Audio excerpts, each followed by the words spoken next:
Welcome in to Preferred Walk-On, a college football show. Max Chadwick alongside Dalton Wasserman and producer Eli, of course, behind the glass as well. Dalton, a pretty chaotic day yesterday. Obviously, Dalton and I, if you didn't see on Twitter, with all the mass layoffs at PFF, we unfortunately are no longer with PFF, but you can't kill us yet. This show is continuing on just under a different name, the old name that we actually had for the show, Preferred Walk-On.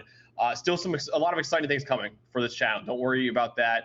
Honestly, Dylan, I think just real quick before we dive into this mock draft, I just want to say no hard feelings towards PFF. It was, like I said in my tweet, in high school, it was a dream job for me to work at PFF because of guys like, Austin Gale and Mike Renner and other people like that. And when I finally got there at PFF this year, or this past 5 years, it was a dream come true, and it was even better than I imagined it to be, honestly. So no hard feelings towards PFF. It was an amazing run at PFF. I cannot wait for the next chapter for this show and for us, Dalton. But if there's anything you want to say about our 5 years or so at PFF, now's the time. Yeah, just echo a lot of the same sentiments, man. I did it for 6 years, 2 years part-time with the data collection team, and then 4 years full-time between that and with content. And on both sides of it, just a tremendous group of people that we got to work with, man. The data team is still going to be grinding, collecting all the data, doing the grading, all of that, and just the hardest working people I've ever met. And then on the content and consumer side, man, just going to miss the brotherhood that we had. Just so many people. Obviously, you and me and Eli are here doing this show, still trying to get things off the ground, and then just talk about all of the other content guys, the social media guys. I mean, everyone else behind the scenes that did such a great job of making it the product that it was, man. I'm going to miss a lot of the people more than anything.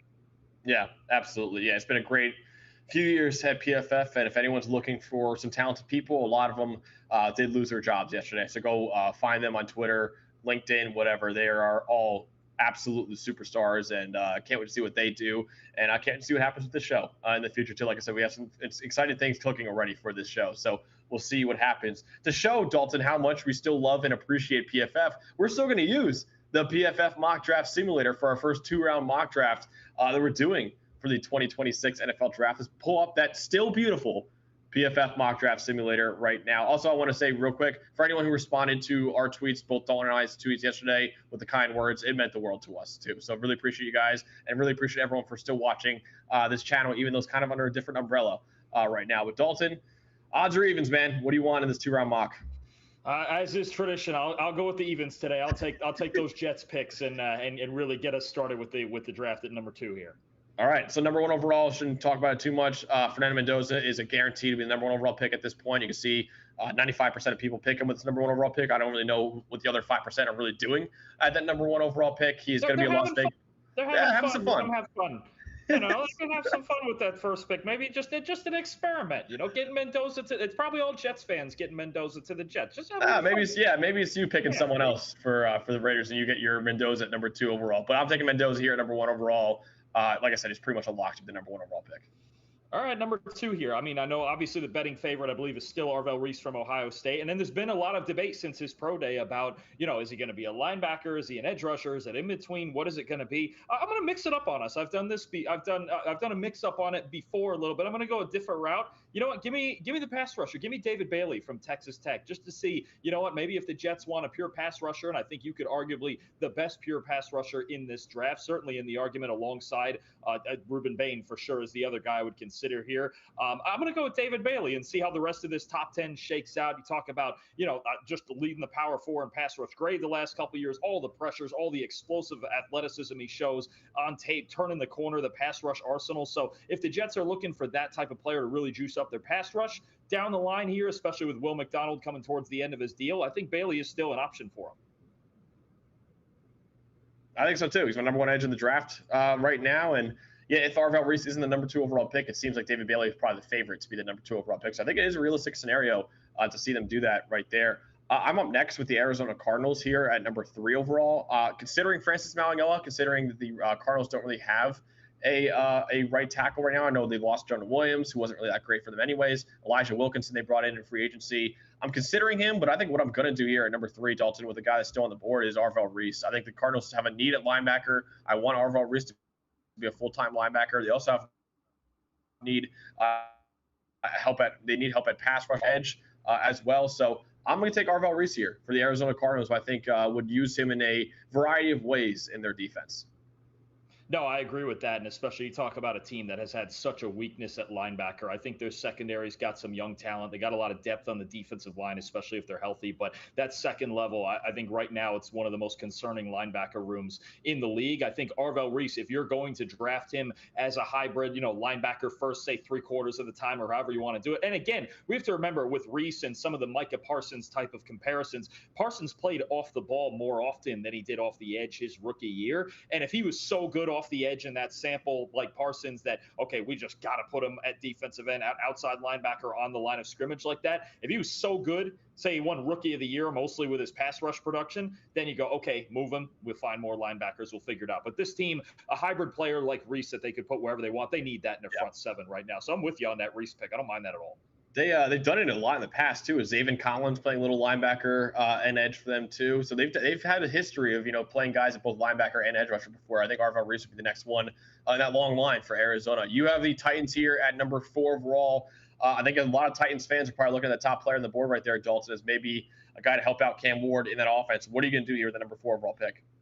Yeah, I'm going to go there. I think the two guys near the top of this draft that fit Tennessee and their needs the best are David Bailey, who already took it number 2, and then Jeremiah Love out of Notre Dame, the running back, right? I mean, you talk about, yes, they have Tony Pollard, and he's still relatively productive, but he doesn't give you that home run ability. They need an explosive playmaker in this offense, rushing the ball, receiving. Obviously, Love can do a little bit of that, too. We've seen that. And just you look at the one back in this class that is such a workhorse, right? I think if you're a team in this top 10 and you really just want to give your running back room a different feel, right? As opposed to all of the, round 3 and later guys that I think we have later in this running back class. Love is the one proven workhorse with home run ability. I think he changes the dynamic. And we know Brian Daboll wants to run the football there in Tennessee. He's not going to want Cam Ward to have as much pressure on him as he did in his rookie year when really nothing on offense went very well for him, such a young team. So he just adds that element, that home run ability to that offense that I think Brian Daboll is going to love on that side of the ball. Certainly. I think it makes a lot of sense there for Tennessee at number 4 overall, getting like Jeremiah Love. You can argue it's the best player in the draft. Here at number 5, the New York Giants, I'm going to go with Sonny Styles. John Harbaugh, the new head coach for New York, has talked about how he believes that linebacker is a premium position. He said before, I know people talk about the premium positions, quote unquote, that we have in today's day and age. I consider linebacker to be one of those positions. And, the Giants already made some moves at linebacker already, but I think Sonny Styles, man, here with that the top player on the board you can see right there, I think he would fit another need in New York in that defense too. So with the fact that John Harbaugh has already hinted at, how valuable he considers linebacker to be. He's got a history of great linebackers back when he was the head coach of the Ravens, guys like Ray Lewis, and then later on with Roquan Smith as well. I think with the Giants, he wants to get another superstar in the middle of his defense, and I think Sonny Styles could be that for him.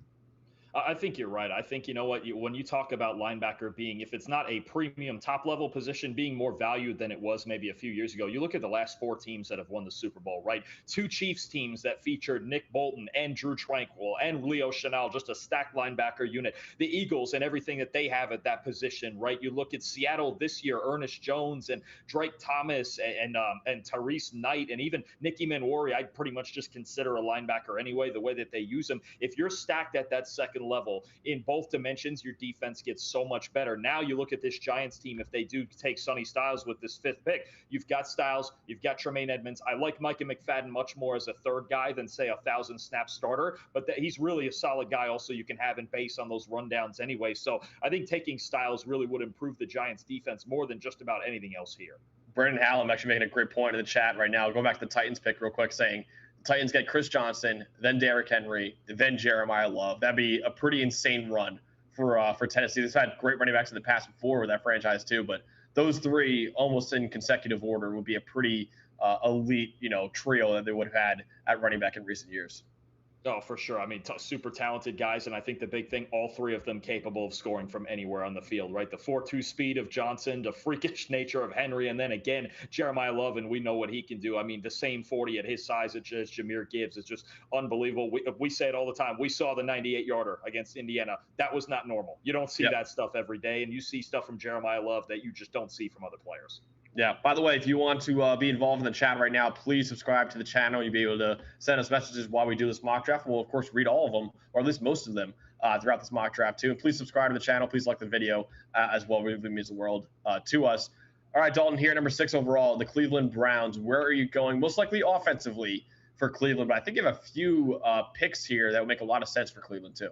Yes, certainly so. I mean, just the hard part is that their left tackle position is the one that's open, and we just don't know. Again, Francis Mauanoa, right tackle. Spencer Fano, right tackle. Some people in on Monroe Freeling with this 6 overall pick. I'm not quite there. I'm still going to stay more inclined with the Browns to say, okay, I think I'm going to lean receiver here. It's receiver and offensive line over and over for me.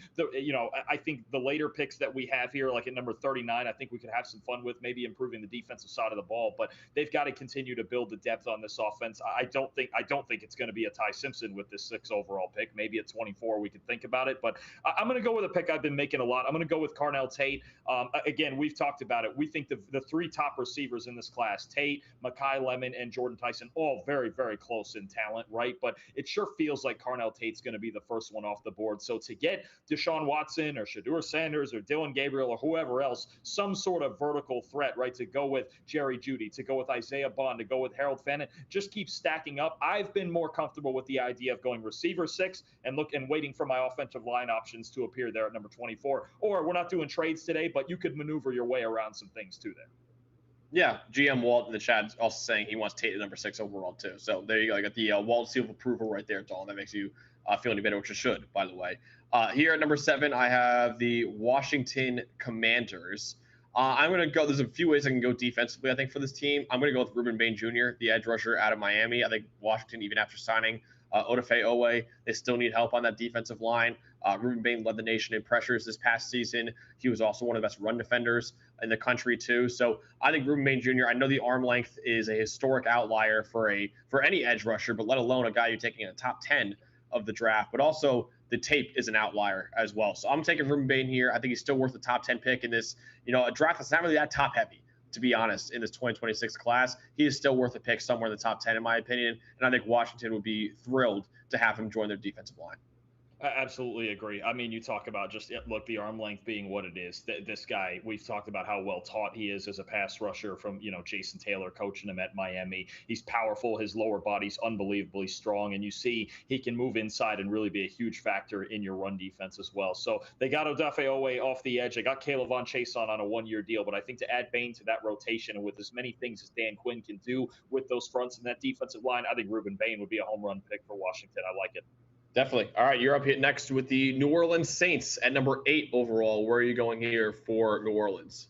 This is a harder one. I'm still tempted to go receiver here with Jeremiah Love off the board, and obviously Travis Etienne signed anyway, so I don't think they would draft Love even if he got there. Trying to see if there's any other arguments. I mean, they don't necessarily need guard now unless they're looking to replace Cesar Ruiz, or a defensive player would work. I think I'm still going to stick with receiver here.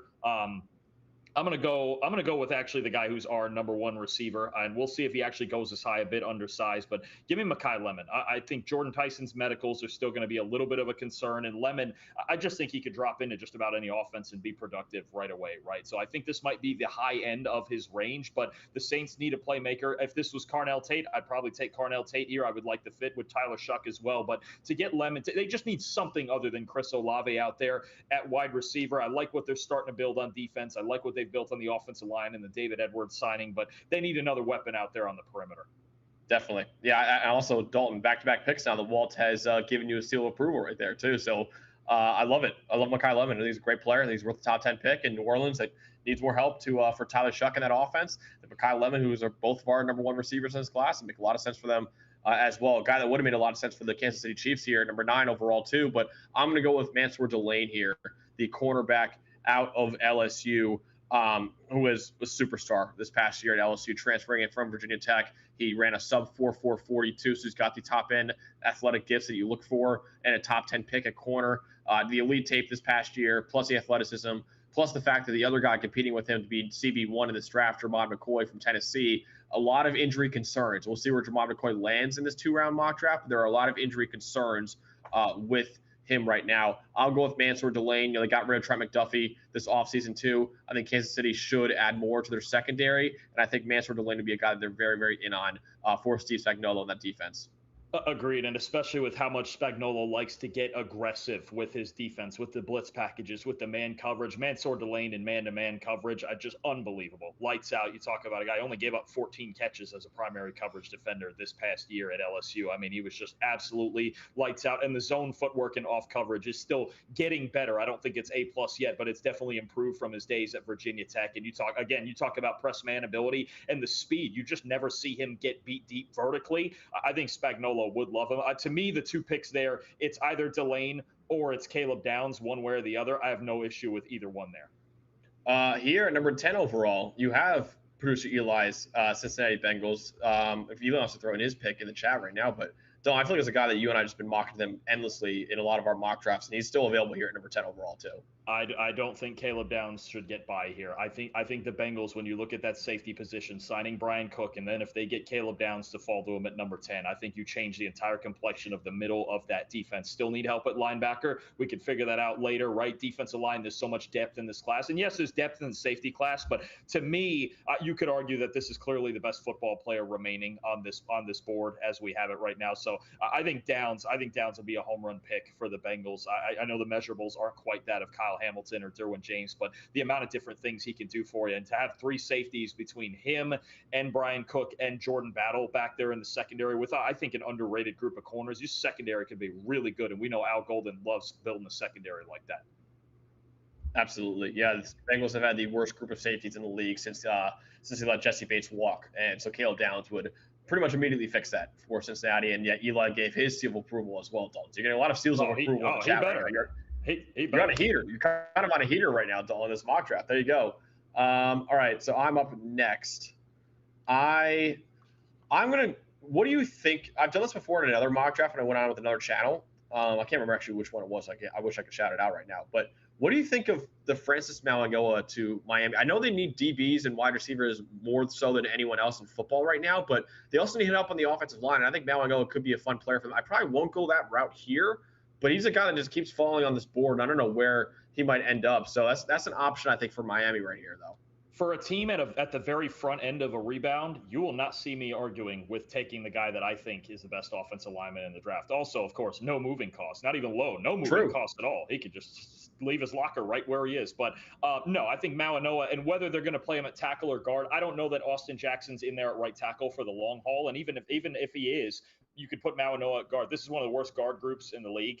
You could easily, I think, put him at a guard spot and improve immediately. I think it'd be a great pick, honestly. If you wanted to go that direction, you could go receiver here. Delane's off the board. You could still go a corner and take a chance on McCoy or Terrell or somebody like that. But I would see no issue with that. If you're really trying to build, especially around your run game, like with Malik Willis and with Devon Achane in the backfield, I don't know why you wouldn't take this guy. Build the offensive line for the future. A little bit, it hasn't paid off for him yet, but a little bit like the Jets have done it. You might as well invest in that position because you're going to need starters down the line and long-term ones.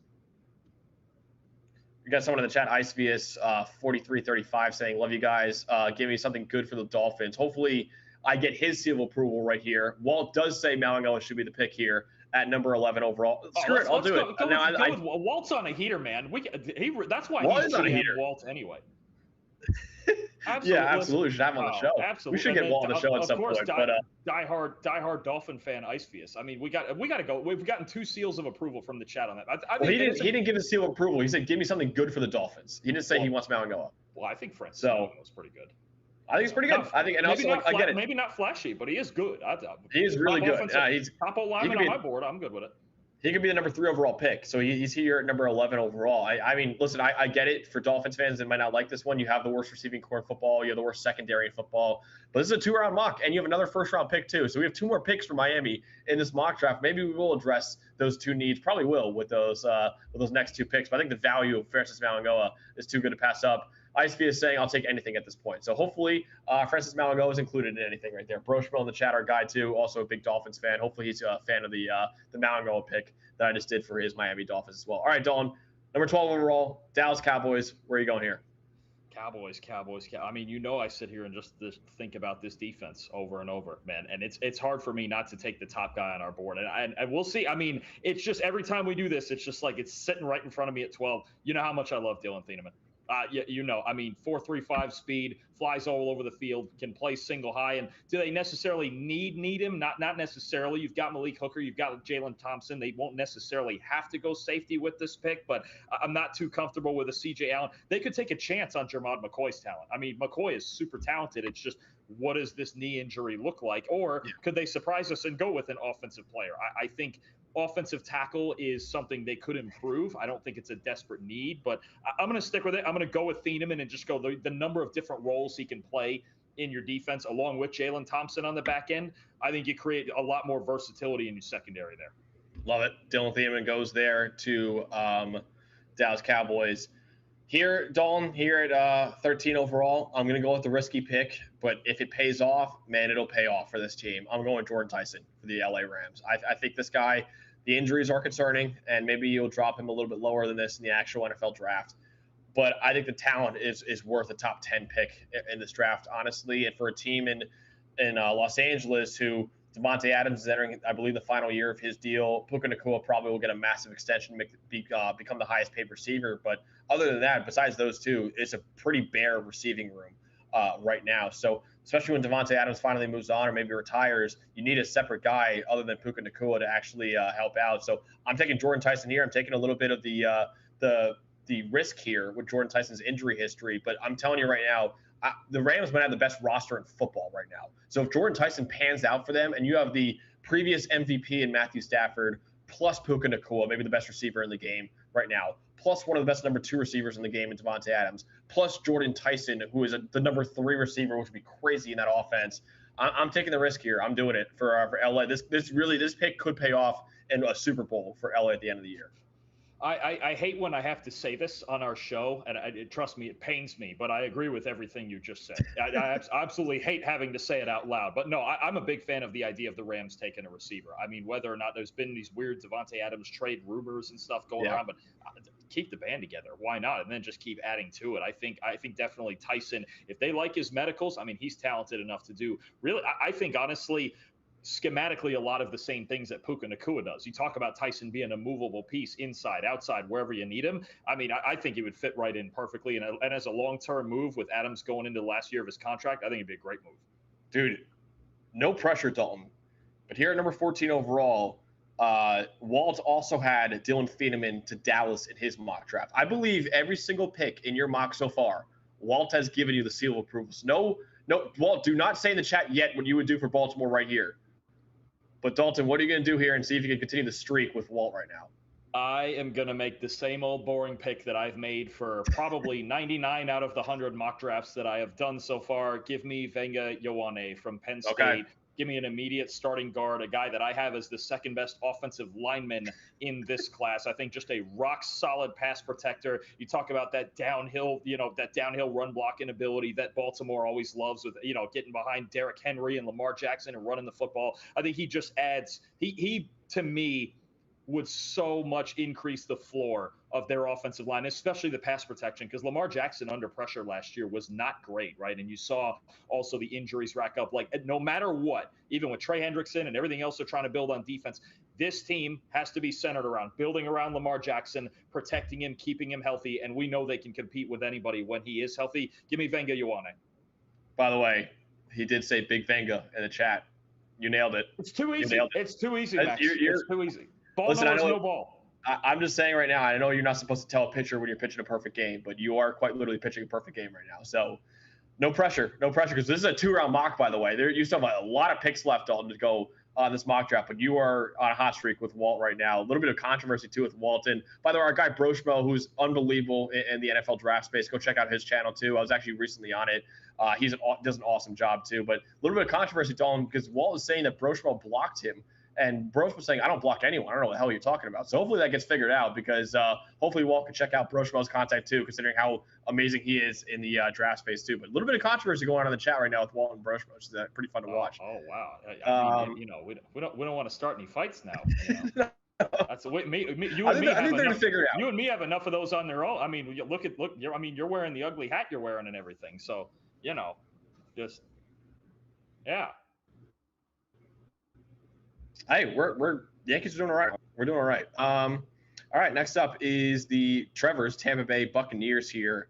at number 15 overall. There's a number of ways I can go here with this number 15 overall pick with Tampa Bay, because I don't think there's a linebacker I would take here at number 15 overall. This is one of the hardest picks in the draft. I think the Bucs second round. I love their second round options when we get there at 46. I think this is one of the hardest picks in the draft to make. I think they're right in this spot of like the elite players in this draft are gone, and this is where it starts to drop like to the next 40 guys that I'm like, oh, they're all pretty similarly talented. I think the Bucs pick here is fascinating. I even wonder if they could think about trading down. We're not going to do it today, but this is a fascinating pick to me that I have a hard time with. This is the first pick, sorry, Walt, in this draft that I really start having a very hard time going. Who are they going to get? What are they going to do? Shout out to my guy Nick Merriam, who we used to do Boom or Bust. This used to be actually this channel as well. I'm going to do what he says, because I actually was looking at that too. I'm doing Akeem Mesidor, the edge rusher out of Miami. I think he fits that 3-4 defense for Todd Bowles.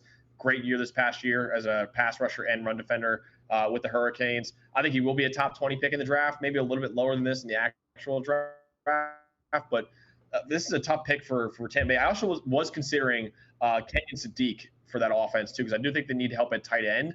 And of course, Mike Evans left in free agency, so you kind of need a bigger target for Baker Mayfield in that offense too. So I did consider Kenyon Sadiq, but I think their needs on defense are a little bit bigger right now. So I'm going to go with Akeem Mesidor, the edge rush out of Miami.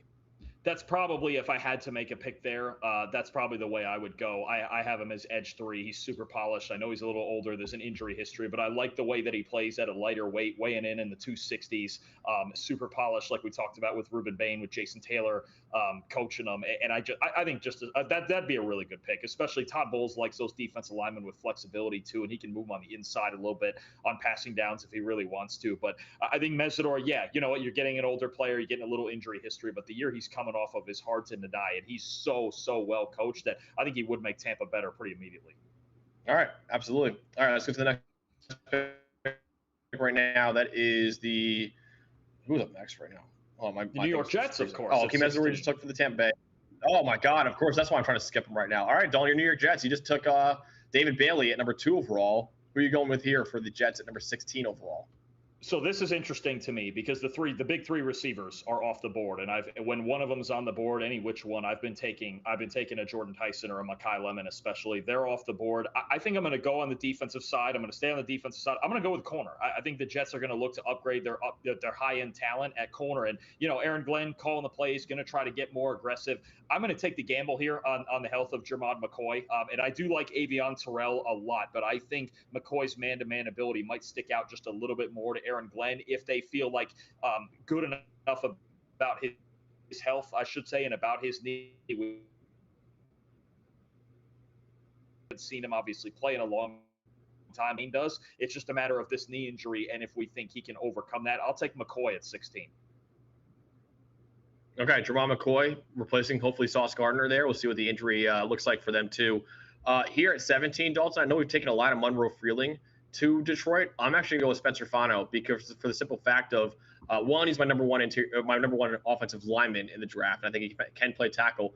2, Dan Campbell already announced that Penei Sewell will be playing left tackle next year. So they're looking for a right tackle right now. And since Penei is switching over to left tackle, I mean, if you draft Monroe Freeling, you just have to flip him from left tackle to right tackle. Spencer Fano, who I think is better than Monroe Freeling, I have a much higher on my big board than Monroe Freeling right now. You just stick him in at right tackle. So I think that fits really well with Detroit too. So I'm taking Spencer Fano here for Detroit. I did consider Monroe Freeling, but maybe if Dan Campbell said, hey, we're keeping Penei Sewell at right tackle, then I would take Monroe Freeling and say, okay, you can play left tackle for Detroit. But since Penei is switching over, according to Dan Campbell, to left tackle, I think Spencer Fano is a better fit here for Detroit.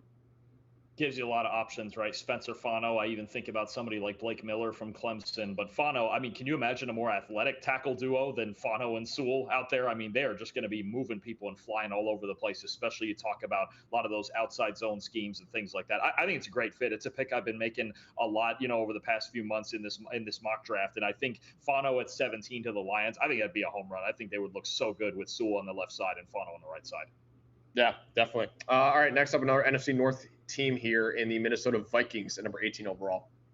I'm debating, and I know we've been going safety a lot here with this team. I think I'm debating between wide receiver and corner because losing Jalen Naylor and who knows what's going on with Jordan Edison. I don't hate the idea of this team adding receiver depth in the form of somebody like an Omar Cooper. Or I think, if maybe they choose not to fill the safety need directly, but go more of the nickel route and improve the cornerback depth. I think I might lean in on Avion Terrell here. I just think I think Brian Flores is really going to like him. He's one of the best run defenders, despite being kind of undersized in this class at the position. Inside, outside experience, super smart in zone coverage, and his feet and his transitions are just so smooth. I'm going to go with Terrell. I'm going to mix it up a little bit and get another corner here. And then you've got a really deep cornerback room: Byron Murphy, James Pierre, Isaiah Rodgers. Then you have Terrell. Rodgers and Pierre really more on short-term contracts. So I think you're building for the future in the secondary. I think Terrell's got immediate, maybe starting nickel potential for Minnesota, and you're building the depth in that secondary just in a different way than we've been thinking about.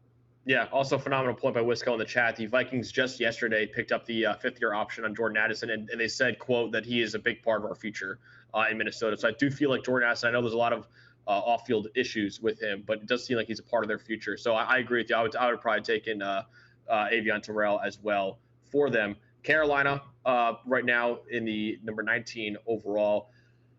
I think here, Dalton, I'm going to go with Kenny Sadiq and give Bryce Young another weapon and that offense alongside Tedero McMillan. I think that Carolina obviously needs tight ends. They need to continue building that supporting cast around Bryce Young, even though they did take a great receiver last year in Tedero McMillan. They should not be done yet adding more weapons to that offense. And I think Kenny Sadiq, for most people, is pretty clearly tight end one.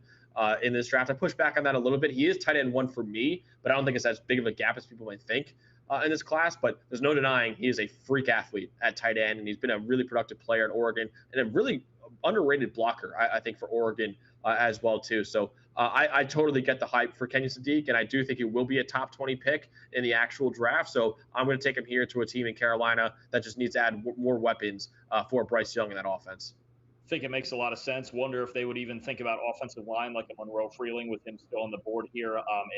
Look to the future, whether it's past Ike Ekwano's knee injury, whether it's past Taylor Moton and his tenure with the team. We'll see. I think offensive line's a consideration there too, and even with their second round pick. But I don't mind that at all with Sadiq. They need a receiving complement to all of the really gritty inline blockers that they have at that position. I think they can have a movable role for Sadiq. And to just go through the entire history of this channel for the fun of it, right now Carolina's passing game is a bit boomer bust. Right, I need somebody who can get more into the after the catch and the shorter element of this offense, because there's too many times where it feels like Bryce Young is either hitting the deep shots and they win, or he's not and they lose, and just to find a way to manufacture offense more often.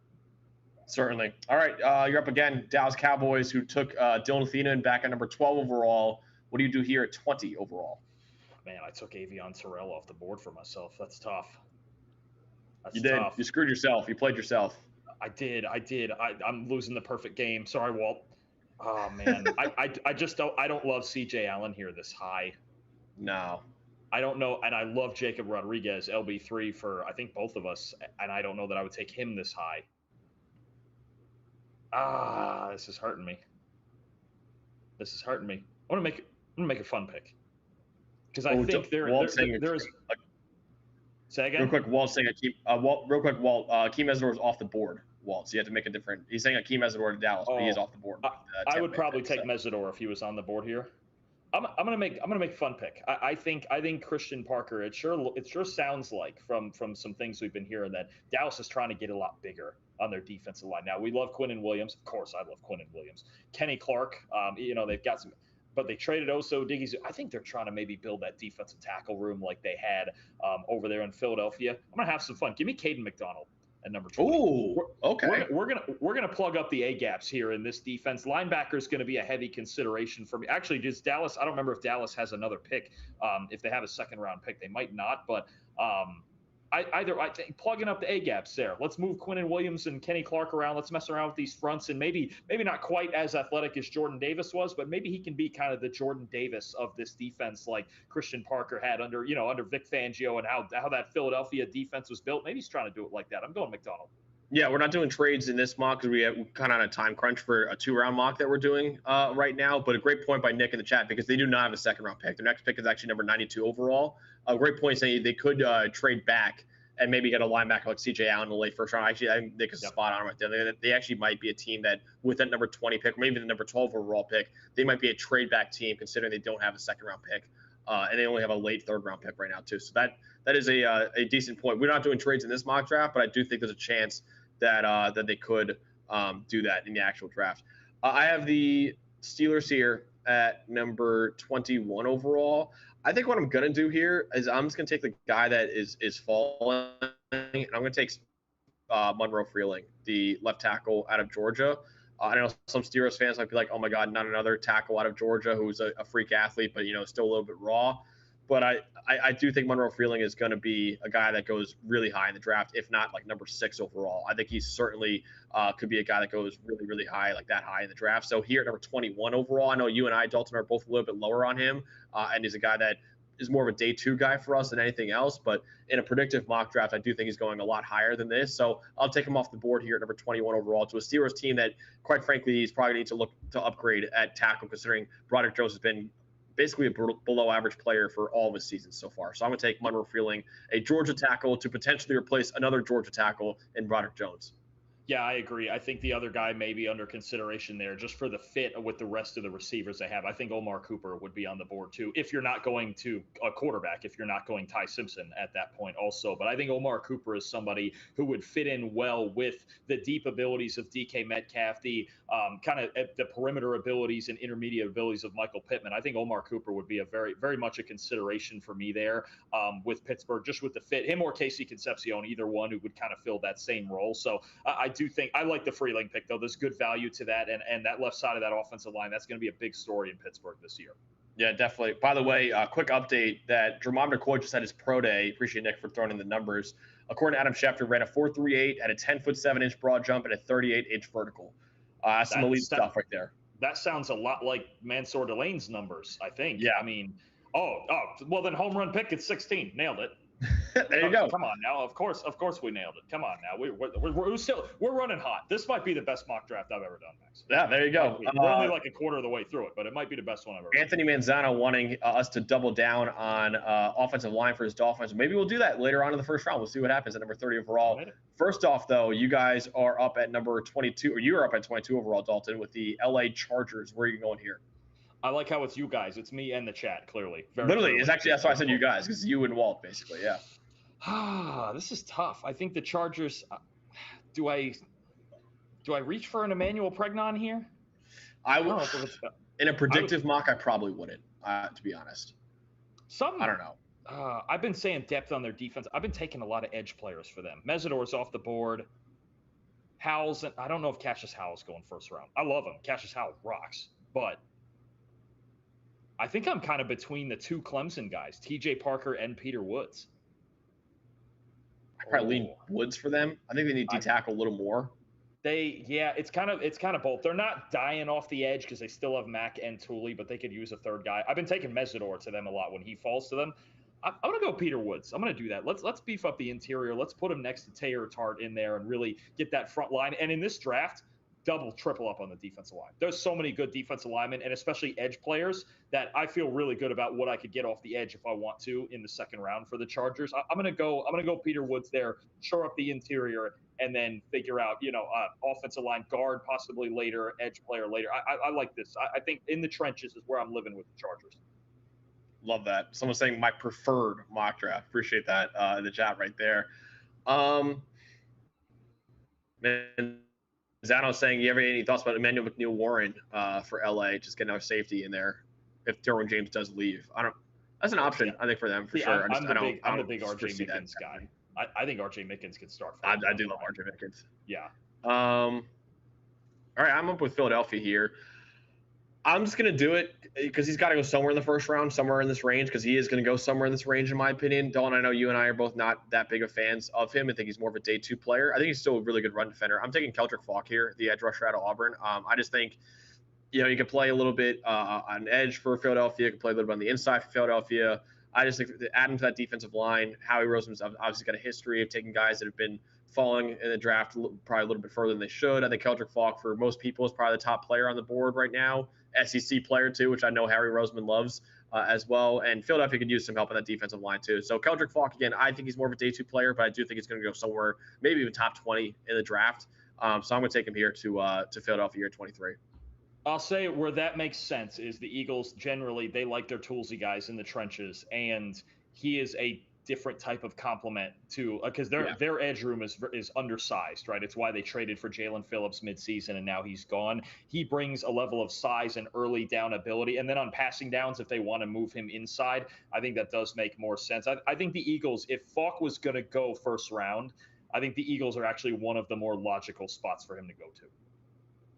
Love it. All right, number 24 overall, you're back up with the Cleveland Browns. You took Carnell Tate at number 6 overall. Where are you going here at 24? I'm going offensive line. Now I could make an argument too here also at Emmanuel Pregnon, but we'll see what I might get at 39 for that other guard spot, or even maybe eventually a center.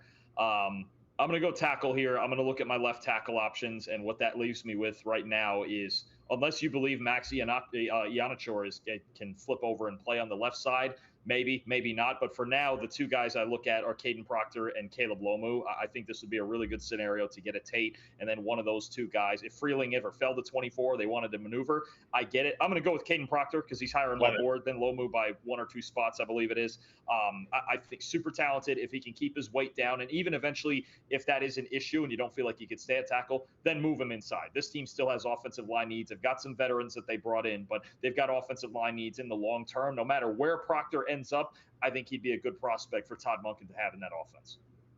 Phenomenal pick. I think if you end up with Caden Proctor and Carnell Tate in the first round, that is a phenomenal first round for Cleveland. I think Caden Proctor is right up there with the best tackles in this class. I'm a huge Caden Proctor fan, so I'm big on that. Yeah, I think it's a phenomenal pick there for Cleveland. I have the Chicago Bears up here at number 25 overall. So Caden McDonald's off the board. You have Peter Woods off the board as well. I think where I might go here instead, I could take Caleb Banks. His stock seems to be falling a little bit, though, and I'm not the biggest Caleb Banks fan either. What I'm going to do here is I think I'm going to take a safety and take Emmanuel McNeil-Warren because Chicago does have a need at safety right now. So I'm going to take Emmanuel McNeil-Warren. I think he's a really all-around really good player. Been that way for a few years now at Toledo. His tape is really, really good. I know the Bears do have a need on D tackle. Maybe we will address that later on in the second round of this 2-round mock draft. But I think right now the Bears also could just look to the safety room, considering I know they got Kobe Bryant in there, but Cam Lewis is their other safety. Jaquan Brisker is no longer with the team anymore. I think safety is a need for Chicago. So I'm going to take I would Warren. Agree. I think we put him next to Kobe Bryant back there, and they really haven't made any other signings at this position. I think it makes a lot of sense for them to revamp that room. And I think any defensive pick, you might make three defensive picks here for the Bears. As we're going through the second round of this draft. And you also probably stole the guy that I was going to take here for Buffalo, so I gotta reconsider that. CJ Allen's an option. I don't know that they're going to continue loading on the defensive line with the Bradley Chubb signing. Like TJ Parker, without Bradley Chubb there, TJ Parker would have been an option for me here. Emmanuel Pregnon is an option here. So they have not done anything to replace David Edwards at guard. I don't know if that means it's going to be Alec Anderson. Osiris Torrance also kind of not great through his first 3 NFL seasons. I'm kind of between, because Allen still, if there was a range in the first round for Allen to go to, this is probably where it would start for me. And this, to be honest, the way the board fell, the Bills are also a prime trade down team. If they wanted to get out of the first round, I would totally understand it. I'm going to go with CJ Allen. And to me, this is the very high end of his range. I might personally not do it, but I think there's still a decent chance he goes first round. And the Bills do need a player like this who's just a super instinctual run defender. Who could he get better in coverage? Sure. But we'll see where that goes. And again, I think there's a very likely scenario, unless there's someone they love, that the Bills could trade out of the first round and get more picks and try to replace that capital they lost in the DJ Moore trade. Okay. Yeah, I think it makes sense. CJ Allen, unbelievable run defender. You can make an argument he's the best run defending linebacker in this class, and the Bills just need help in that middle of their defense all over, whether it be safety, D-tackle, or linebacker as well. So I totally get it for Buffalo right there. I'm up here with the 49ers. I think there's like 3 different players I'm between right now. I'm between Caleb Lomu, the left tackle out of Utah, Omar Cooper Jr., the receiver out of Indiana, and also I'm looking at T.J. Parker, the edge rusher out of Clemson. I think all three of those are needs for San Francisco right now. I'm probably leaning more towards receiver. I might do Omar Cooper Jr. here for San Fran. I think they need more help at receiver. Obviously, with Brandon Ayuk is no longer really going to be with the team anymore. So I'm going to say Omar Cooper Jr. for San Francisco, who's receiving room. I know they got Christian Kirk and Mike Evans in free agency, but Ricky Pearsall's there too. I think that you get Omar Cooper. Yeah, no, I completely agree there. Yeah, no, we're good. No, I got you. No, I think that after the catch element. Yeah, of course. I mean, you made the pick. Of course, I hate it that much. It's to me. But anyway, on the pick itself, I think him or KC Concepcion make a lot of sense for their offense, just to add that after the catch element back into it, right? You don't really get that with Mike Evans. You don't really get it with Ricky Pearsall. It adds a different dimension. So, is it their most pressing need? Maybe not. But I mean, especially one of those two guys to fill it. And I think Cooper, though, from what everybody's been talking for the last 2 or 3 months, Cooper, it sure sounds like he's going first round. Yeah, certainly. All right, you have the Houston Texans here at number 28 overall. Where are you going here? I think now, I've said it 3 different times, but I think now I have to take my guy. I think I really like the idea of Emmanuel Pregnon going late in the first round to a team that needs just a plug-and-play starting guard. I'm going to go with that. I really like the way that this Houston offensive line looked. The Braden Smith signing at right tackle, I think, is solid on a 2-year contract. They have a left tackle in Ariante Ursary. They need more help in the interior, and to me, Pregnon's the second-best guard prospect in this class. I had him as my 5th best offensive lineman. I think he's definitely a candidate to go somewhere in the 20s here. I think Houston would be thrilled to have him here at 28. So, it was my Wi-Fi that was bad. Oh, yeah. Wow. See, now you're blaming me for it. That. Wow. See, you're just so used to blaming me for things. For anyone who doesn't know, it's been Dolan's Wi-Fi has been absolutely terrible recently. So I thought it was you again, but I guess it was my Wi-Fi. Someone said Max must be uploading his resume while streaming. Yeah, the unemployed Wi-Fi is hitting right now, boys. That's what's going on right now.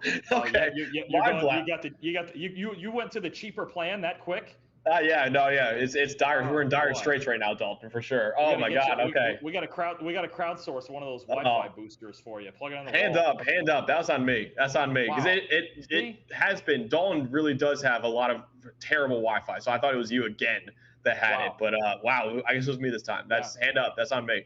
That's on me. Okay. How the turns have tabled that quickly. Unbelievable, man. Just spoken like a true Yankee fan, just blaming everyone else for your problems. Max must be uploading his resume right now. Yeah, that's exactly what I'm doing. Yeah, that's exactly what I'm doing. Number 29 overall, Kansas City Chiefs. And we took Mansour Delane earlier in the first round for them. Got options. I do have a lot of options, a lot of names, a lot of positions. There are players in this draft for sure that play positions in football for sure. I mean, Caleb Lomu's still here, but they're set at left tackle with Josh Simmons. You got Blake Miller sitting right there too. Blake Miller could do. That might be an option. Josh Simmons and Blake Miller would be nice. You could go edge rusher. You could go edge rusher. Max, you can do whatever you want. It'll be a little delayed with your Wi-Fi, but you can do whatever you want. I think I'm going to go edge, actually. As long as you're cool with that, Dalton. Am I allowed to go edge for Kansas City? Yeah, that's your pick. What do I care? All right, go ahead. I'm taking TJ Parker. I'm TJ Parker. Whatever you want. You got the odds. You do whatever you want. I won't criticize it too much. I've plenty of picks to criticize. There you go. I'm taking TJ Parker, the edge rusher. I have him edge 3 in this class, and I think he's too good of a player to pass up. And also, he kind of fits what they're looking for. If you think of the Kansas City Chiefs type at edge rusher, George Karlaftis, Nash, and Gelati, those are power players, man. You get another powerful edge rusher in TJ Parker as a run defender, and more importantly as a pass rusher, because I think they're kind of missing that right now too. It kind of fits the type that Steve Spagnuolo is looking for in edge rushers. I think this is the guy actually that Kansas City probably will be really in on in the draft cycle, considering he kind of fits the mold of what they've been looking for recently. Yeah, no, I absolutely agree, and they just need more pressure to come other than from Chris Jones and George Karlaftis. So to really round out that defensive line is a good move there. And listen, All my picks are Walt approved. I'm not worried about what you're doing with yours. Yeah, Feel me? that's true. As long as I have the GM's approval, that's how these picks are made. Let's be real. Anyway, all right, now I got Miami's second pick at 30. Oh, for my By the God. way, who was it? I think it was Anthony saying that he wants double up on offensive line for Miami is what he wants to do. Or you do this here for Miami. We did Francis Malinger earlier, but like I said before, probably the worst secondary in football and probably the worst receiving core in football. And there are certainly players here that you could take to fill both of those spots right now. So where are you going here for Miami? So I'm not going to double up on O-line yet. We'll leave the suspense open just because having Mauanoa already in hand, if I'm going to double up, I'm going to take a guard. And even then, we'll see how much they believe in Jonas Savainea and all of that. But again, with this team, you go anywhere. Is it Cassius Howell? Is it Denzel Boston? Do they take the swing on Caleb Banks? Eventually, Jeff Hafley's going to want defensive players. He's a defensive head coach, right? I mean, he's going to want to build that side of the ball. I don't hate Zion Young either as a potential back-end first-rounder.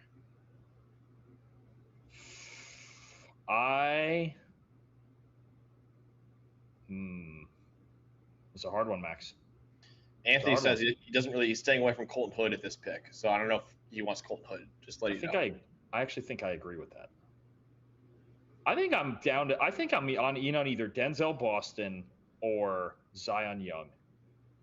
I would probably go Boston because I think you need to find out whether or not Malik Willis can be your guy, and with that receiving core, you won't have a clue. Because I mean, yeah. So I would go Boston. I'll say going from Washington to Miami, those would classify as high moving costs. That's a high moving cost. That too. Yeah. You probably don't get a higher moving cost than Seattle to Miami. I'm gonna go Denzel Boston there, and part of that too is the defensive line depth is so good in this class that I go do it. You have 7 of the top 94 picks if you're Miami. Do whatever you want. I think if we were doing 3 rounds, they'd be the most fun team on here. Wow, you're getting a lot of seals of approval right now in the chat. Ice Vias, who's I believe is a Dolphins fan, smiley face. Our guy Harb saying that Denzel Boston would be fun. Nick saying that he loves Denzel Boston too. Yeah, Dawn, you're on a heater right now. I'll just say it. All right, here with the gotta start the new era off with a bang, you know. Yeah, I guess so. Yeah, I guess so. All right, next up is the New England Patriots at 31 overall. I think what I might do here, I think what I'm going to do here is take Blake Miller. I think Blake Miller. Some people might say Caleb Lomu, but I think they're set at with Will Campbell at left tackle. I know some people might not agree with that, but I do think Will Campbell played well enough in his rookie year to deserve another shot at left tackle. And then also at right tackle with Morgan Moses, obviously getting up there in age, and he's been still a good player for them. But you got to think about the future at right tackle. I think Blake Miller, who's been a right tackle for, 4 straight years he started at Clemson, which is nuts. And he's been really good in all 4 of those years. And he's a freak athlete, too. You know what you're getting in Blake Miller, but you also, there's a little bit of upside there with the athletic gifts that he has, too. So the experience that you want for in a right tackle for a team that's competing for championships right now, I think Blake Miller makes a lot of sense as the future right tackle for New England. He and Will Campbell will be the new partners protecting Drake May on that offensive line. I'm in on that. I mean, if you get one more good year out of Morgan Moses, then cool. And, look, New England's offensive line was relatively healthy this past year, other than that stretch that Campbell was hurt late in the regular season. But I think preparing for the future in the trenches, especially on the O-line, is never a bad thing. And, like so many championship contenders, you just have to keep building around your quarterback. I think this is a really good way to do it here. I like that pick, that Blake Miller pick for you. Seattle. All right, number 32 overall, round of the first round with the defending champs. Super Bowl champion Seattle. I don't know. I'm going to make this pick. I've done it once or twice before, maybe either on our show or a different show. I don't remember. I'm going to make this pick because I think something about a Boye Mafe replacement kind of intrigues me, right? They still have DeMarcus Lawrence and some other guys, smaller guys who are situational pass rushers. But I think if you were looking for a Boye Mafe replacement off the edge, I think that's Zion Young from Missouri. I really do. He's a violent player, super strong, good run defender, improving as a pass rusher still. But you talk about a guy that just fits into that rotation and into a deep rotation like Mike McDonald wants off the edge there. And you want to talk about just, a mentor. DeMarcus Lawrence doesn't get much better than that. I think Zion Young could be in that mold. And I think he is a borderline first, second round type of prospect, certainly top 40. I think he could fit in Seattle. I think Mike McDonald would really like him. Give me Zion Young. All right, Zion Young goes to Seattle. Any thoughts to Cassius Howell there at 32? But there's another guy looking at. I like Young as just being a little more well-rounded than Howell, and I love what Howell brings. It's just the lack of size I think could push him out of the first round. And I just think Young, it might be less of a risk because he's just got a better frame and he's a little more sturdy. And I also, again, I think if you were looking to a direct replacement for Mafe in Seattle, Young fits that mold more than Howell does. All right. Starting the second round now in this mock. We're probably going to go a little bit quicker in the second round.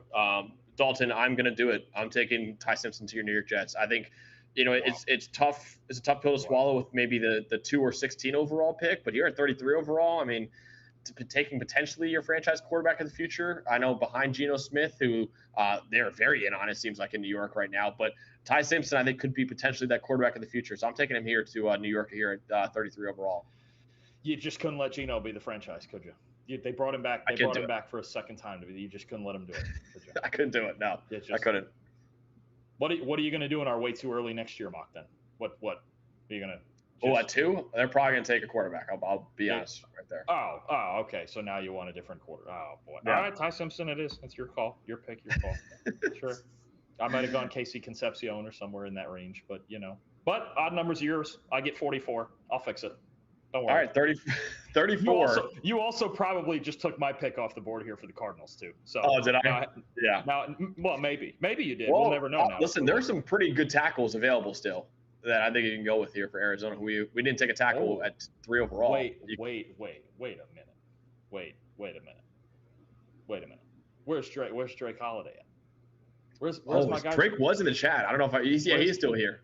I mean, I mean, it makes sense. Do I take the Arizona State low moving costs? Do I go? Donnie's in the chat too. Donnie, diehard Cardinals fan, is also in the chat right now. Donnie too. Oh man, Donnie. He goes, no, bad. We don't need Ty, is what he says. So he's no.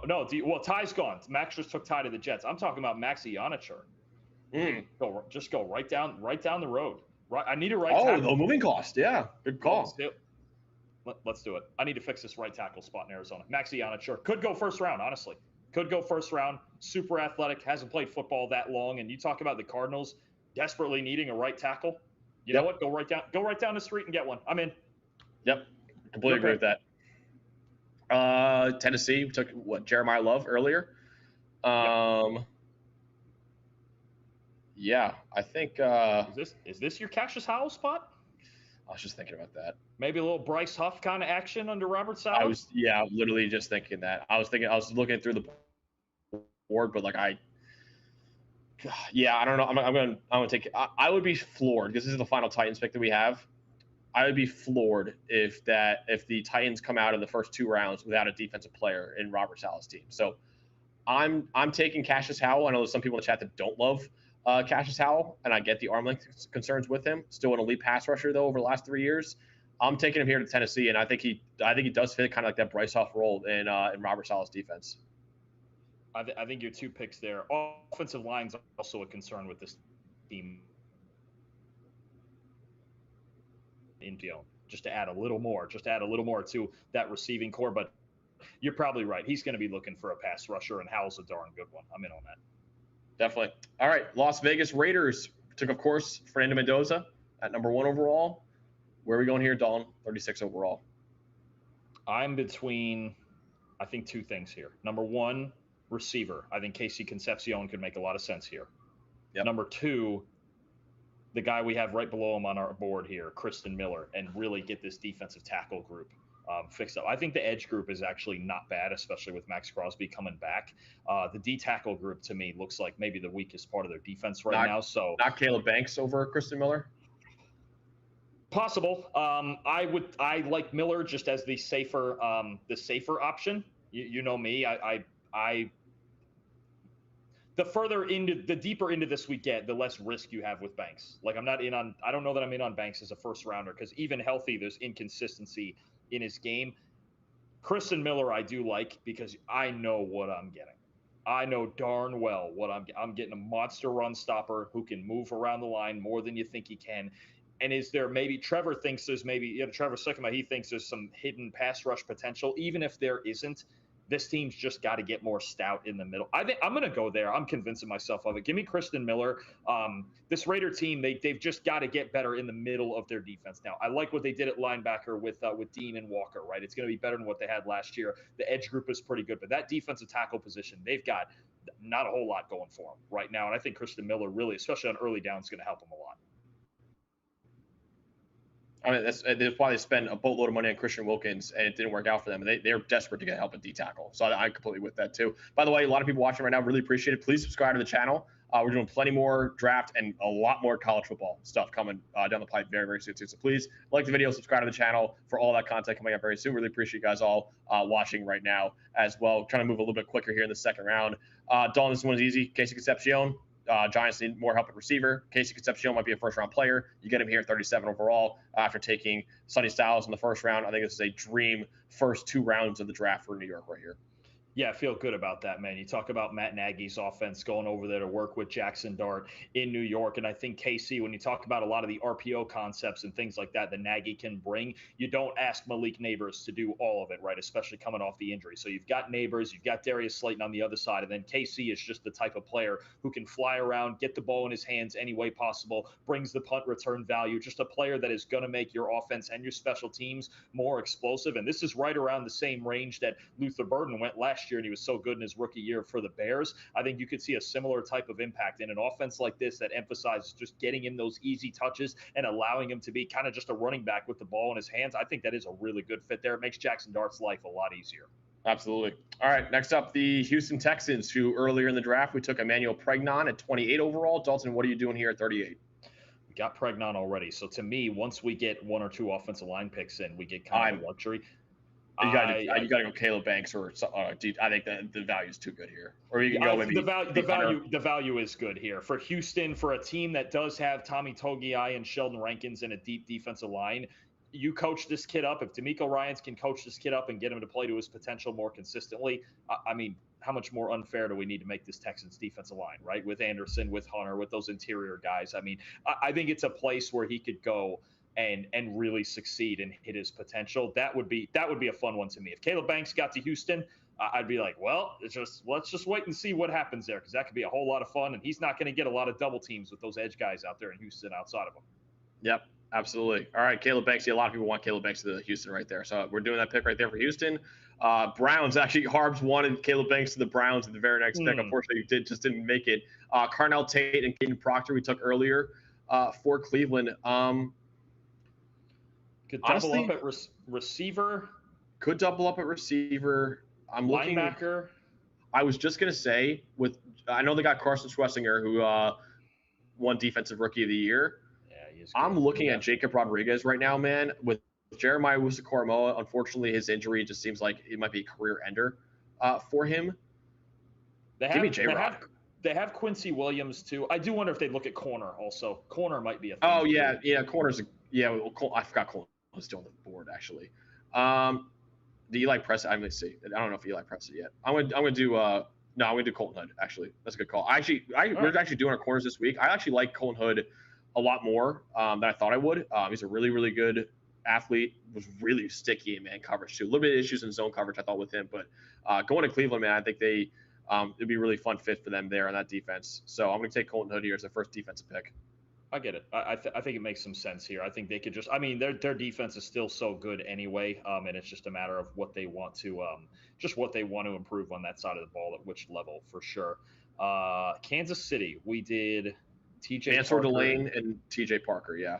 Mansour Delane and TJ Parker. Man, no offensive players yet. Go ahead, take an offensive player. Good go receiver here, yeah. Keep stacking. Jeremy Bernard. Jeremy Bernard could make some sense. I don't hate it. Caleb Brazel, Chris Bell too. Yeah. Move over. Chris Bell. I just don't know if Bell or Brazel is going to be their type. They like those route runners, man. And I think like Bernard is just a route runner that you can get the ball to underneath. I think that might make some sense because we've already gone in 2 different levels of the defense.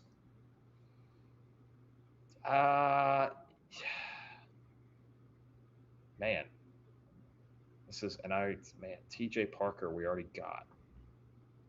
I think Lee Hunter is an option too. No, I'm going to go with Jeremy Bernard.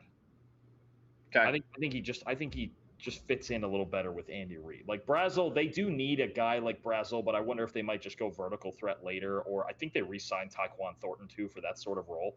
I'm gonna go with Bernard and get just another underneath intermediate kind of route runner who kind of plays that chain mover role, a little more reliable. What Rashee Rice is supposed to do, but we don't. His situation's kind of muddy right now. And then Xavier Worthy is still kind of figuring out how to use him optimally. I think somebody reliable like Bernard could really help this offense. All right, I'm up next with the Cincinnati Bengals. Caleb Lynn was still falling. I don't know if he fits here in Cincinnati. I mean, Orlando Brown has not played well the last couple of years, but I think I think they're gonna go with the unit they pretty much have right now. I wonder about I'm looking at Lee Hunter and Jacob Rodriguez. Yeah, I think a Lee Hunter sticks out to me. I think Lee Hunter sticks out. They're gonna need interior. Well, just for that, just because you said that, I'm gonna go J-Rod actually instead. Oh wow! I mean, sure. I'm gonna take his teammate. The only okay, all right, Eli saying J-Rod for sure. Okay, yeah, go ahead. I mean, the only thing with that, and I love J-Rod, LB3 to me.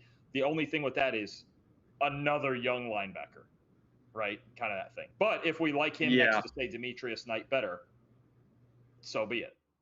Is he the guy that can just turn around the linebacker? Yeah, I'm doing J-Rod. I mean, just they need help at linebacker even after taking a couple this past year. Barrett Carter didn't work out too well. So I'm taking Jacob Rodriguez. I love his tape. I think he's a really good athlete too. I think he's going to be a really good player in the league. Maybe not a superstar like he was in college, but I think he will be a really good player. So I'm taking him here to Cincinnati at number 41 overall. You're up next, Dalton, at 42 with the Saints, who took Mekhi Lemon at number 8 overall earlier.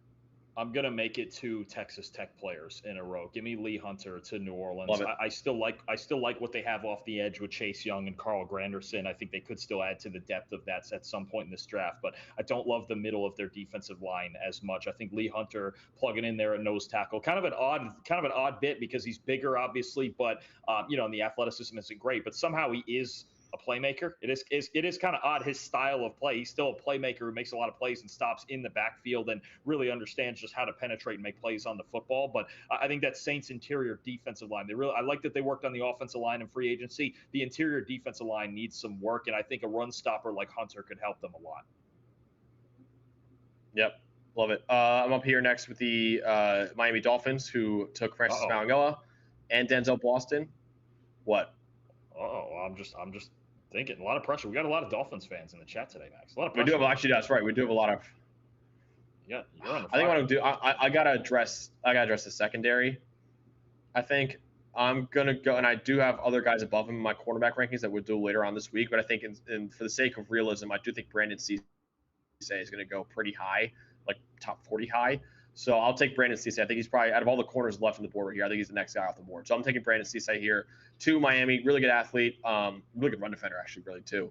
So I'm taking him here to Miami. Again, he'll be a little bit lower in my corner rankings, but still a really talented day 2 player, in my opinion. But I do think he will be a top 40 pick in the draft, so I'll take him here in Miami at 43. Explosive athlete who does still need some refinement for sure. I think especially in his zone system, he could be really, really good driving downhill in the football. And he's got more inside-outside versatility than you might think. Played a good amount in the slot at NC State before he was at South Carolina this past year. So, look, just add talent to the second. If this Dolphins secondary, throw darts at a wall, man. See how many of them stick. Yep. That's really where it's at. And Cisse, I think when you talk about a high ceiling type of approach, I don't mind that at all when it comes to just drafting an athlete like that. Might look a little rough early on, but just get him his reps. And if there's going to be a lot of young guys this year for the Dolphins where it's going to be get him the reps. Get him reps and see where it goes. And this is really still a 2 or 3 year plan that we're working on here. Your New York Jets up next, Dalton. David Bailey, Jermon McCoy, and Ty Simpson were the 3 picks so far for the Jets. What are you doing in the final pick of this 2-round mock draft for the Jets? David Bailey, Jermon McCoy, Ty Simpson. Could go receiver? Oh, yeah. Receiver. Chris Bell. Brazel. Chris Brazel. Skylar Bell. Would I do it this early? man, I might lean off of it.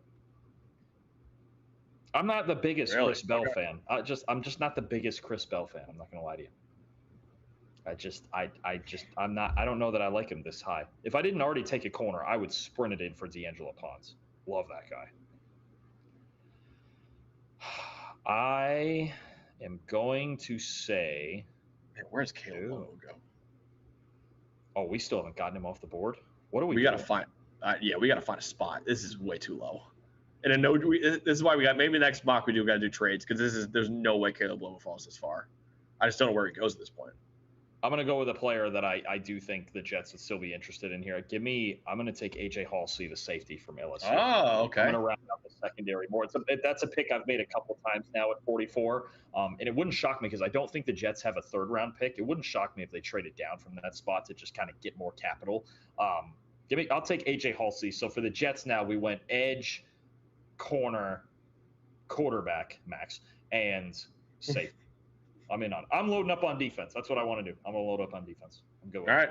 All right. Baltimore Ravens here at 45. We took Venga Ioane earlier in the first round of the draft. I'm going to listen to the chat. We got a big Ravens fan, Ravens in 5 in the chat, saying Chris Bell feels like a Raven at 45. He also said Chris Johnson or D'Angelo Ponce could be options too. I'm going to listen to his first one, though. I'm going to probably go Chris Bell here, the wide receiver out of Louisville. Really good athlete. He's progressing a lot better from his torn ACL than we thought he would. So he's way ahead of schedule. So I'm taking Chris Bell here. It's another weapon for Lamar Jackson in that offense. Reasonable. Yeah, that makes more sense to me. You got to find a vertical weapon, and even Bell, we've seen him on some of those shallow crossers after the catch. He can take off on you. The size speed element to him is something they don't really have in their receiving room right now. They got to find some help for Zay Flowers out there, and I think if Bell's healthy, he can be that guy. Is also just not the number one guy there too. I think that helps a lot, and he can just be that physical X who can win one-on-one for him. Ravens at 5 saying, "Let's go, Max. That's why you're my favorite over Dalton." Correct. Win some, lose some. What are you gonna do? Ball knower. Yeah, there you go. I won the first round, so it's like those are the picks that matter the most, really. Yeah, you're right. Akeem Mesidor went already to the Buccaneers earlier. Dalton, what are you doing here at 46? So if you didn't already do that, I probably would have taken maybe a Malachi Lawrence here is what I would have taken if you didn't already do that. I think I'm going to go with the best linebacker on the board. I think somebody who could go in this range. If Rodriguez was on the board, I think I'd sprint it in. I'm going to take Jake Golday from Cincinnati. I think the two obvious needs for the Bucs right now are edge and linebacker. We've accomplished that with these first two picks. I think Golday, there's still some development to go because he's relatively new to the position, but talk about a really good athlete who can play in space at 6'4" and really move around, even play in coverage. You can see kind of the former edge rusher tendencies that he has, especially when he's shedding blocks. But I think Golday could be a starter for a long time in this league as long as you develop him right. I'm in on that. Put him next to Alex Anzalone, and I think your linebacker room, two things happen, compared to last year, gets a lot more athletic, and you just have this just even more talented and productive, right? This was a bottom 5 linebacker unit. You push Servassier Dennis into kind of that third down coverage type of role that he should be more comfortable in. But I like Jake Golday a lot. I think he could go top 50. Yeah, I'm going to go back-to-back linebackers here with the Indianapolis Colts, who did not have a first-round pick because they used their first-round pick on basically Sauce Gardner trading it away to the New York Jets earlier. So this is their first pick in this 2-round mock draft. I'm taking who I know Drake Holiday loves in the chat, Anthony Hill Jr. I think Anthony Hill Jr. will be a top 50 pick in the draft, a little bit lower on my linebacker rankings personally, but again, predictive-wise, I think he will go somewhere around this range.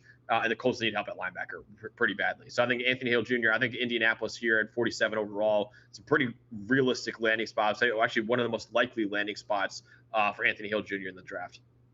To me, Hill is the big swing linebacker. He's talented. He's as talented as a lot of these guys in front of him that we've seen go and we have in front of him in the rankings. It's just a matter of coaching him up. So I think it is a project there for Lou Anarumo to really figure out how can I maximize and get this guy with his field vision to really see everything I need him to see a little bit quicker. But the athletic talent's all there, and the Colts might just need to take a risk like that. Yeah, absolutely. Chris Ballard pick too. He has a good point by Drake Holiday. Yeah, and Shaq Leonard vibes. Nick is saying in the chat too. All right, Dalton, we're about halfway done with the second round. I know you got to get out of here in 15 minutes. Let's go a little bit quicker. Atlanta Falcons here at 48 overall. What are you going to do? I think there's, the name sticking out. First pick, by the way, for Atlanta, too. I didn't realize that, too. The name sticking out to me. They don't need an outside. Well, they could use maybe an outside starter. They kind of rotate that second spot, but they also lost D. Alford in free agency in the nickel. The name sticking out to me is D'Angelo Pons. I kind of like the idea of D'Angelo. A receiver is also an option here. Brazel, Skylar Bell, they could go a number of different ways at receiver. I think a vertical one more like a Chris Brazel would make sense. I think in between Chris Brazel and D'Angelo Pons, I'm going to go with Pons. I just that kid's a dog, man. I mean, honestly, even if he's going to play in the nickel, like even as small as he is, I'm not afraid of him hitting people. I'm not afraid of him coming up and run support. At a certain point, you just take such a darn good football player and go, yeah. I mean, he's just it, right? We saw it in the biggest moments against the biggest receivers. We've seen it against Jeremiah Smith and every other great receiver Indiana got to play against the last couple of years. So I'm going to take Pons. I'm going to improve that secondary out there at corner for the Falcons. Yeah, I think makes a lot of sense for Atlanta. I mean, they need help at receiver and they need help at corner. I think so. I think it's definitely an option for them. All right, I'm up next here with the Minnesota Vikings. I think what I'm gonna do. Well, this is tough. They have a few needs, but I don't love how the board shook out for them here. There's not really any D tackles left that I would take this high. Not really center that I think will go this high either. Even though I do love Jake Slaughter. Not really safety I would go this high either. Honestly, what I might do, I think I'm going to take Jadarian Price. I think he's going to go somewhere in the top 50, and I think Minnesota's definitely a landing spot for him. I'm going to take Jadarian Price here, the running back out of Notre Dame. I think he's going to go somewhere around this range, and Minnesota's probably a landing spot for him too. So I know they have Jordan Mason and Aaron Jones, but Jadarian Price I think would be a fun fit in that backfield as well as they kind of just try to continue building around Kyler Murray or J.J. McCarthy, most likely Kyler Murray in that offense. So I'm going Jadarian Price here for Minnesota. I think that's one of the better spots he could get to because he doesn't have to be the workhorse. They still have Aaron Jones. They still have Jordan Mason, and he can help them even early on as a kick returner. He's one of the best kick returners in this draft, too. The home run ability is there, needs a little more seasoning, but I think he could get that in a rotational role early with Minnesota. I think that's a very good place for him to get to. Appreciate that. Can I make a suggestion here at 50? Absolutely. For you? I think we could put Fano at interior and put Caleb Lomu at left tackle and keep Panay at right tackle. I think Lomu, we got to get him off the board somewhere. I don't know where it's going to be, but that's an option because they need help on the interior too. Detroit does. If I'm being honest, I think if you wanted to, you could do it with the very next pick. You could, yeah. I think you could do it with the very next pick if you wanted to. Because I'm leaning more pass rush here with Detroit. I kind of like that the idea of going one-on-one either way. I need somebody other than Hutchinson, and they really don't have, at least on the edge, a real threat like that. I'm gonna leave. I like Gabe Akis. I like R. Mason Thomas. I'm gonna go Malachi Lawrence from UCF because that's another guy who, from what we've heard in draft circles, could go higher than this. I'm gonna go Malachi Lawrence. Violent football player, needs a little more seasoning. I think Dan Campbell might really like the high-end tape that you get out of Lawrence there at UCF and the pass rush potential, especially they've got some other veteran edge rushers that just don't scare you as much as pass rushers but could do a lot of the dirty work on early downs. I think Lawrence is somebody Campbell might take a chance on. Him and Brad Holmes, they love building in the trenches, but I'm going to go on the other side there on the defensive side of Lawrence. I love that. I think he's going to go somewhere high in the draft, if not early second round. So I think this is probably a little bit too low for him right here, but I'm totally with that.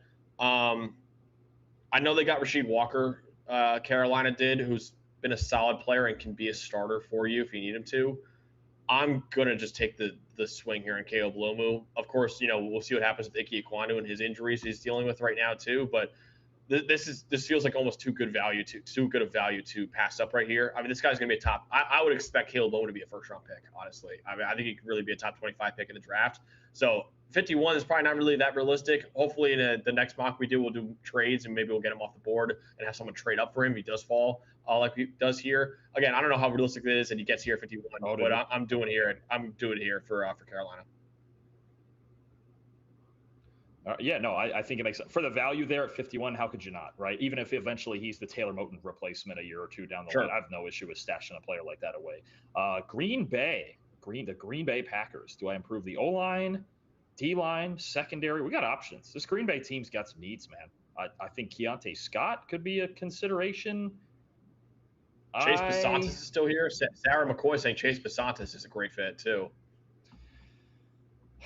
Their O-line situation is so weird.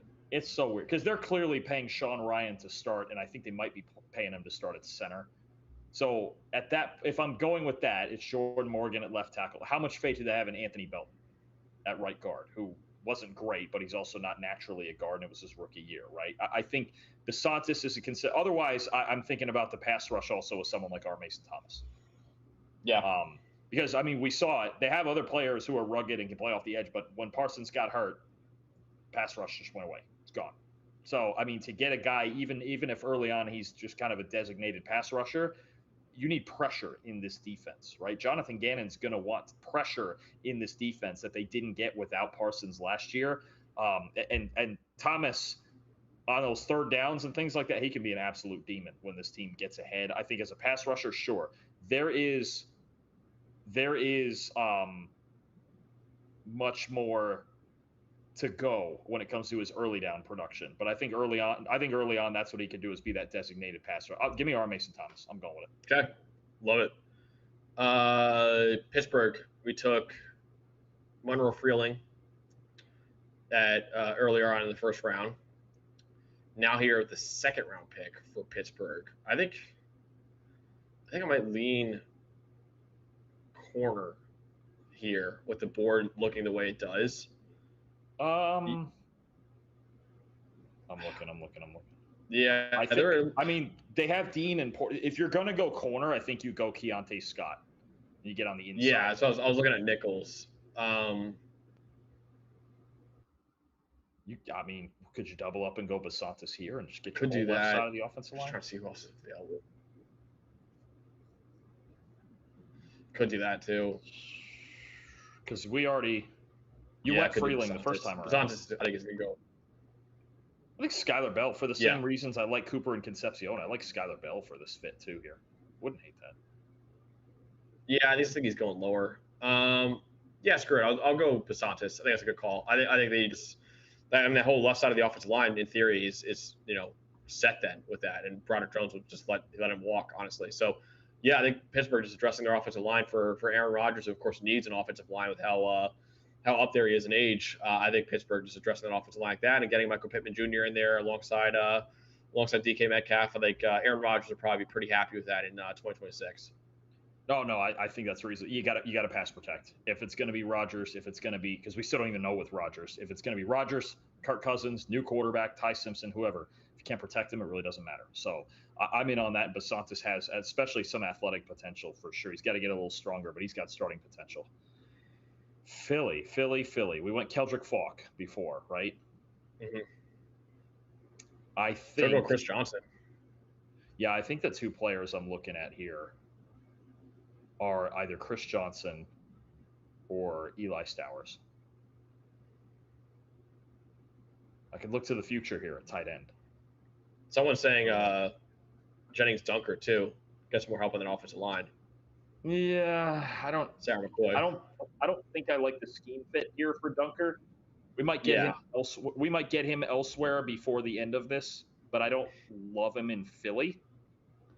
I think Stowers is a good call, though. I think Stowers makes sense. I think Stowers. Yeah, I'm Johnson and Stowers, and they got Reek Wall, and they don't need. I'm going to go with Eli Stowers. I'm going to say he's kind of the complement to Goddard this year, and they got to build him up a little bit. They do need one more legitimate passing weapon too, and he can move around the formation. Give me Eli Stowers. I'm in. Love it. All right, we took Peter Woods earlier in the draft for Los Angeles. They were probably praying that Basantis fell to them here. Yeah, he did not though. Here's what I'll say: if you're gonna move him inside, this is a good Jennings Dunker spot. I was looking there too. Yeah, screw it. I'll do it. I'll do Jennings Dunker.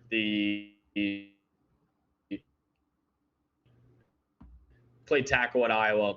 Most likely going to play guard, who just needs help on the interior offensive line. So Chargers addressing interior D-line in the first round and interior offensive line in the second round with Peter Woods and Jennings Dunker. I'm in on that. Move him inside, and you get him in a similar system that we saw Tim Lester running over there at Iowa. I think that makes a lot of sense. Jacksonville. I did not hear anything about them finding themselves a Devin Lloyd replacement. But also, I don't know that Josiah Trotter is really that guy. Yeesh. I kind of think defensive line. I think I'm gonna go Gabe. I'm gonna go Gabe Akis here. Get just a versatile piece. I know they've got Trayvon Walker kind of in that role, but you can go inside, outside with either of them. And I think they just need more help along the defensive line, just more depth to it. I think Akis allows them to get in a lot of different fronts. And I think Anthony Campanile, having more bodies up there is something that's really going to help them, especially when, you talk about those two guys, Walker and Akis, being able to play multiple positions up there. I don't have an issue with it. I think Akis is going to be a solid player, especially in a rotational role like that. I could be in on that for Jacksonville. Yeah, I guess absolutely. As a guy I was actually considering very next pick for Chicago, I'm actually going to go Derek Moore for Chicago here. They need more help on the defensive line. Derek Moore, I'm a huge fan of. I actually very high on him in this draft. I'll take him even higher than this, but it seems like this is around the range where he's going to go. Powerful player, good burst off the line, productive as a pass rusher, really productive as a pass rusher at Michigan. So I'll take him here to Chicago. Just needs help really on the interior D line, but also at edge rusher, so they could use some more help alongside Montez Sweat there. Makes sense. We took Omar Cooper to San Fran earlier at 27. Now we're at 58. It's a lot of corners. We're gonna have a run of corners at the end of this. Look at this. Yeah, man, some pretty good corners. We went Omar Cooper. Josh Josephs is intriguing. The traits are so intriguing with Josh Josephs. It's just a matter of, can you get him to do it more consistently? Grayson Halton. Oh, an interior pass rusher like Halton I wouldn't hate. Depends what Raheem Morris wants there. This would have been a good Basantis spot too. Could you go denied to Sutton? I think he's going to go somewhere early third round, late second round. Future at tight end, Max Clare. Good. The wheels are churning in here, Max. This is a tough one. I love Dalton right now. I am going to pick Josh Josephs. All right. I just need more on this. I just need more on this defensive line somehow, some way. They last in the league in sacks. I was thinking about Grayson Halton, but then I remember the Osa trade, the Osa Odighizuwa trade. So they don't really. I'm not going to. Yeah, not interior there. Josh Josephs is fine. We're going to add to the edge depth on this team. Yeah, I'm a big fan of Josh Josephs. I feel like he might go a little lower, but I'm with you. I'm really on him. I'm a big fan of him. So, yeah, I love the fit there. I mean, I know some people don't love it as that high, but I'm a big Josh Josephs fan, so I completely get it right there for them. All right, I'm up next. The Houston Texans. We got him. D line. Am I still here? You got me? Yeah, you're good now. You're good. Chat, we got him. We got Max. I think we're good. Okay. All right. God, I hope so. You're back. Okay, you're back. All right, so Houston's hard. We're almost on the mock, guys. Don't worry. We're almost done. Houston's hard because you can make some luxury picks here. You really could. Yeah, I could. I might go. We got Sarah McCoy saying, please take a center for the Texans. And you know what? There's a center here that I love. I'm taking Jake Slaughter. I think he's going later in this in the actual draft. I think he's a guy that's probably going to go fourth round, if I had to imagine. But I'm going to take him here. So I'm taking Jake Slaughter, who I thought has been elite at Florida for a few years now. I'm going to take him here to the Texans. Gator great. I don't mind it. All right, Bears. McNeil Warren and Derek Moore in tow. Okay. Oh, I could do a lot of different things. I could actually. This is a moment where I could mess around and take an offensive player. You might have taken the center that I wanted. Darn it. Someone in the chat goes, another reach in the very next message. I love Jake Slaughter. A steal.